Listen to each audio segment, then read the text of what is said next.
Bismillahirrahmanirrahim. Assalamu alaikum dear students. How are you all? I hope you all will doing well. Today is your computer class and I am your computer teacher and this is Oxford Computer Whiz book for class 5. So all of you open your computer books and take out page number 4. Dear students, in last video we have completed the reading of page number 2 and 3 of our chapter number 1, Generations of Computer. Now today we will do the reading of page number 4. So open your books and let's start the reading of page number 4.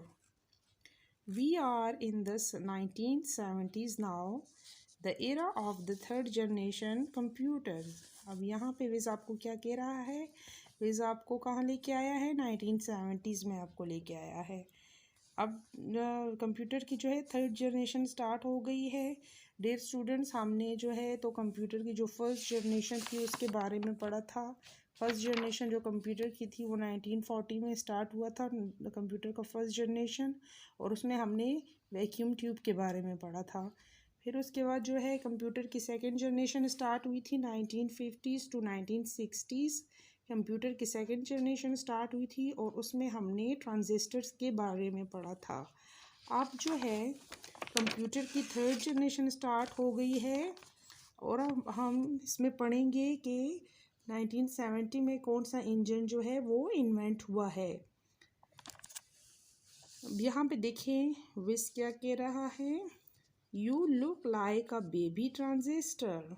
अब यहाँ पे look विस जो है वो ये transistor से बात कर रहा है कि तुम बिल्कुल छोटे ट्रांजिस्टर के बेबी की तरह लगते हो। अब यहाँ पे ट्रांजिस्टर जो है ये अपना इंट्रोडक्शन विस को करवाएगा। यू आर राइट, आप बिल्कुल ठीक कह रहे हैं। Transistors became smaller and became part of a silicon chip called a semiconductor. अब यहाँ पे जो है हमारे पास सेकंड जनरेशन में ट्रांजिस्टर आए। थर्ड जनरेशन में जो थी ट्रांजिस्टर ही रहे हमारे पास, लेकिन वो किस फॉर्म में आ गए हमारे पास? वो स्मॉल हो गए और सिलिकॉन चिप की सूरत में हमारे पास आ गए, जिसको हमने सेमीकंडक्टर का नाम दिया गया। देखें यहाँ पे इसके एक्सटर्नल स्ट्रक्चर में भी चेंज हुआ है। आपको नज़र आ रहा है इसका जो एक्सटर्नल स्ट्रक्चर है ये भी चेंज हुआ है।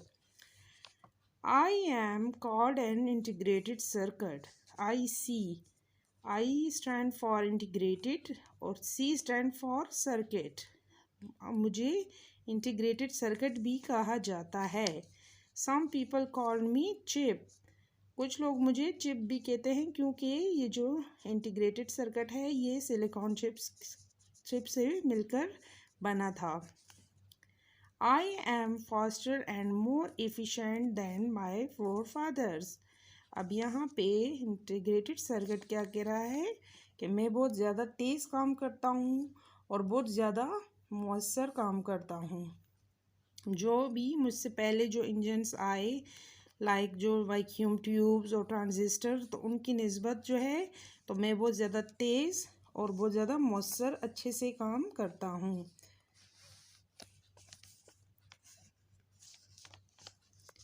Okay, I conduct more electricity when heat light और वोल्टेज इज इंक्रीज।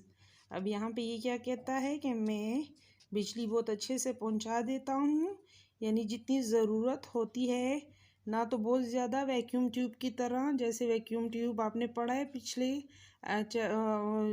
पेज पे आपने पढ़ा था पिछली वीडियो में कि वैक्यूम ट्यूब जो थे वो इतनी ज़्यादा जो है तो इलेक्ट्रिसिटीज़ को लेते थे कि वो इतना हीट अप हो जाते थे कि कंप्यूटर ऑफ हो जाता था, बहुत ज़्यादा गर्म हो जाते और समटाइम्स इतना वो हीट अप हो जाते थे वैक्यूम ट्यूब्स के वो टूट जाते थे। तो यहाँ पे ये ट्रांजिस्टर कह रहा है कि मैं जो हूँ इलेक्ट्रिसिटी को अच्छे से जो है तो पहुँचाता हूँ, और जो है तो ये बता रहा है ट्रांजिस्टर वेस को कि मैं इलेक्ट्रिसिटी के बहाव को जो है कंट्रोल करता हूँ। अगर वोल्टेज ज़्यादा हो या लाइट ज़्यादा हो तो वो इसको कंट्रोल करता है, इलेक्ट्रिसिटी के बहाव को। I am used in main frames and mini computers. अब यहाँ पे ये जो है ट्रांजिस्टर्स जो हैं, इंटीग्रेटेड सर्किट्स जो हैं, ये मेन फ्रेम कंप्यूटर्स में और मिनी कंप्यूटर्स में भी यूज़ होते हैं।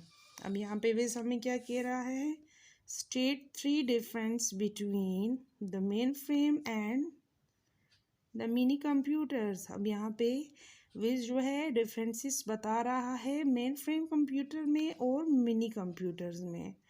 हमने पिछले स्टैंडर्ड्स में आपने पढ़ा है कि कंप्यूटर की 3 काइंड्स होती हैं, main frame computers, mini computers and micro computers.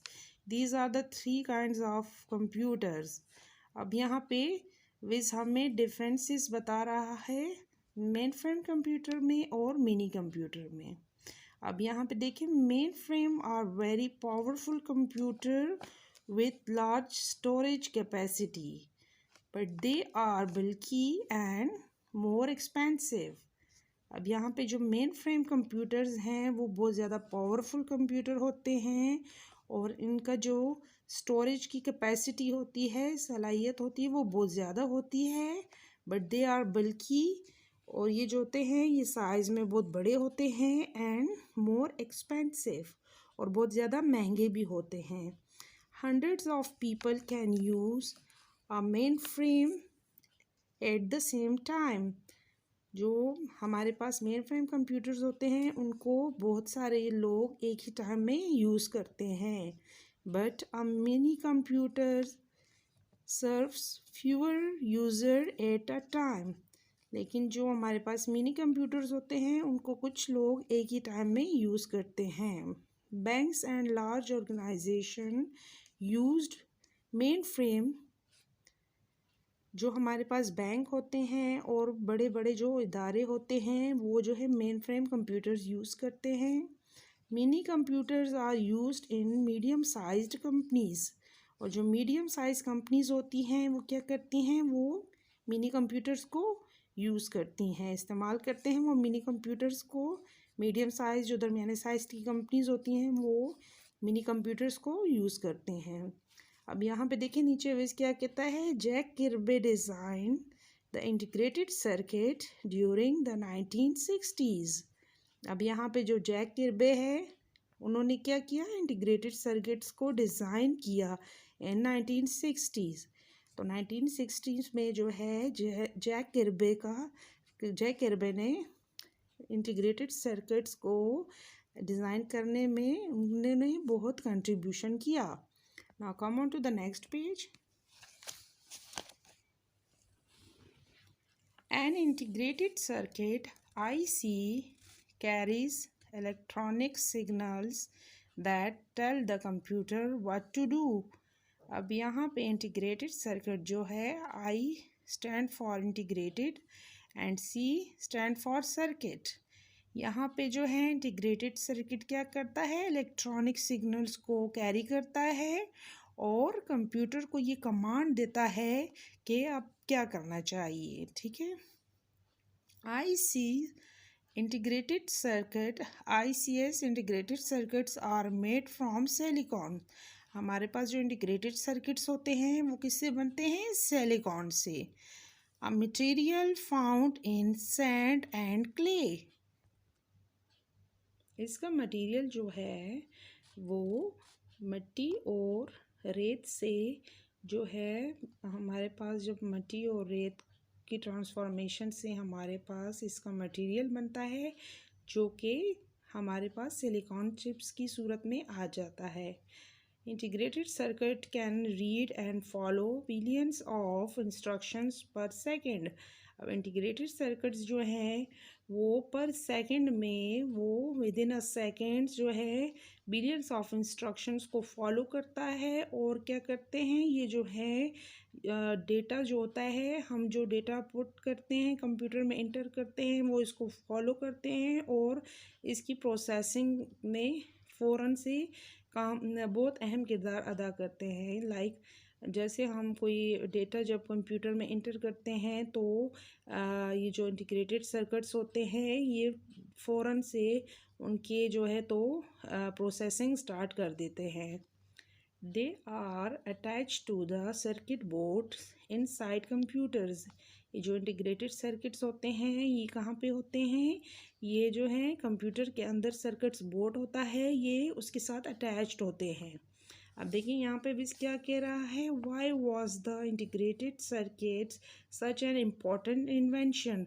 Integrated circuits जो है ये क्यों इतनी अहम, इतनी ज़रूरी इन्वेंशंस क्यों हैं, क्योंकि ये जो है बिलियंस ऑफ इंस्ट्रक्शंस को सेकंड्स में फॉलो करते हैं और जो है तो वो जो इंस्ट्रक्शंस को फॉलो करके और जो है तो उनकी जो प्रोसेसिंग जो है उनको फ़ौरन से काम में लाते हैं।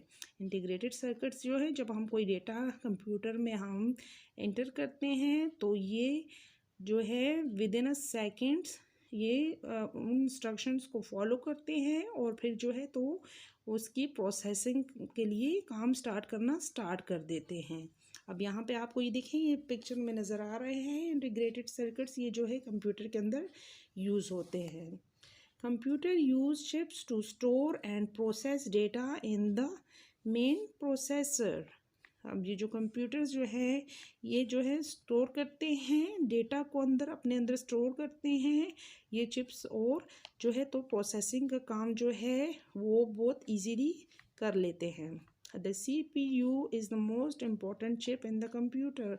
अब जो हमारे पास CPU है ये कंप्यूटर में बहुत मोस्ट इम्पॉर्टेंट चिप कंप्यूटर में जो है वो CPU है। सेंट्रल प्रोसेसर यूनिट जो है ये कंप्यूटर का बहुत इम्पॉर्टेंट जो है तो सेंट्रल यूनिट है।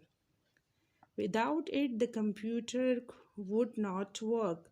और CPU के बगैर जो है कंप्यूटर काम नहीं कर सकता, क्योंकि ये कंप्यूटर का सेंट्रल यूनिट है, यानी बहुत ज़रूरी यूनिट है कंप्यूटर का CPU। अब देखिए यहाँ पे विस क्या कह रहा है, choose the correct answer to find out more about computer chip. अब यहाँ पे आपको विस जो है वो आपका टेस्ट लेना चाह रहा है। विस जानना चाह रहा है कि आपने कंप्यूटर के बारे में, वैक्यूम ट्यूब के बारे में पढ़ा, आपने जो है ट्रांजिस्टर्स के बारे में पढ़ा, इंटीग्रेटेड सर्किट के बारे में पढ़ा। आप विस जो है वो आपका टेस्ट लेना चाह रहा है कि आपने कितनी जो है इंफॉर्मेशन आपने कैरी की है। Now number 1 is CPU chips are also called microcomputers और microprocessor।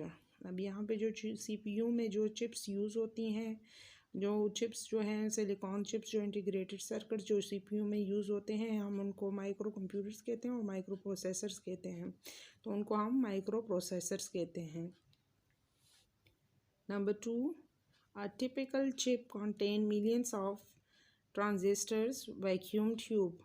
अब हमने ऊपर पढ़ा है कि जो है तो सिलिकॉन चिप से इंटीग्रेटेड सर्किट्स जो हैं वो हमारे पास जो है सिलिकॉन चिप से बने हैं और वो जो है तो इनको हम ट्रांजिस्टर्स कहते हैं।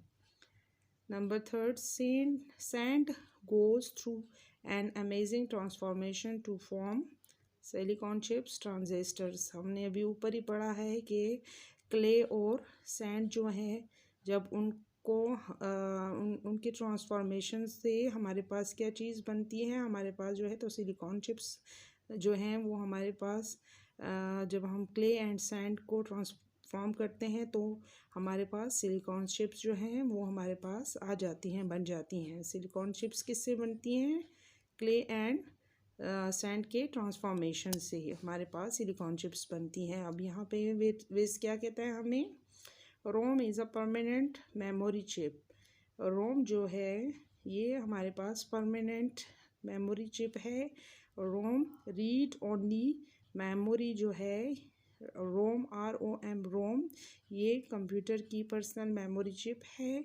ये जो है तो कंप्यूटर का जो हमारे पास जो कि कंप्यूटर में चीज़ों को for the long period of time अपने पास सेफ रखती है। सो रोम जो है वो हमारे पास जो है ये एक परमानेंट मेमोरी चिप है जो कि चीज़ों को अपने पास for the long period of time safe रखती है, अपने पास अंदर अपने पास महफूज रखती है, और ये परमानेंट मेमोरी चिप है कंप्यूटर की। So dear students, I hope this is all for today and we'll meet you in the next videos. Till then, take care. Allah Hafiz.